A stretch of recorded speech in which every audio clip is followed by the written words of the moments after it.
Smart Ahmednagar news. पारवडी कैलासवासी जिजाबाई दादासाहेब गावडे विद्यालय पारवडी तालुका बारामती जिल्हा पुणे येथे आज 15 ऑगस्ट स्वातंत्र्य दिन अतिशय उत्साहामध्ये साजरा करण्यात आला। मेघराजाने जरी कार्यक्रमामध्ये हजेरी लावली तरीही त्याचा कुठलाही परिणाम स्वातंत्र्य दिनाच्या कार्यक्रमावर झाला नाही।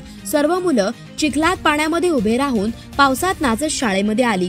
आनंदाने त्यांनी स्वातंत्र्य दिनाच्या कार्यक्रमास उपस्थिती दाखवली। सुरुवातीला ग्रामपंचायत पारवडी येथे ग्रामपंचायतचे विद्यमान उपसरपंच आदरणीय डीजी गावडे सर्व प्राथमिक शाळा पारवडी येथे सरपंच मयुरीताई गावडे यांच्या हस्ते तर हायस्कूल शाळेवर संस्थेचे अध्यक्ष माननीय बाळासाहेब गावडे तात्या यांच्या हस्ते ध्वजारोहण करण्यात आले। या प्रसंगी गावातील ग्रामस्थ विद्यार्थी सर्व शिक्षक स्टाफ कार्यक्रमास उपस्थित होता। यावेळी क्रीडा शिक्षक खोपोमणे सर व नलावडे सर यांनी ध्वजारोहणाची तयारी केली। अनेक मुलामुलींनी आपापल्या वर्गासमोर सुंदर अशा प्रकारच्या रांगोळ्या काढल्या होत्या। विद्यालयाचे मुख्याध्यापक पवार सर व सहकारी शिक्षकांमध्ये Bankar sir, Meragal sir, Bhosale sir, Jadhav sir, Jadhav A B sir, Kashid sir, Nangare sir, Khomane sir, Gaudgaye sir, Thombare madam, Gaikwad madam तसेच ज्युनियर कॉलेजचे सर्व स्टाफ व इंग्लिश मीडियमचे सर्व स्टाफ, प्राथमिक शाळेचे मुख्याध्यापक, माळशे कार्य गुरुजी व त्यांचा सर्व स्टाफ,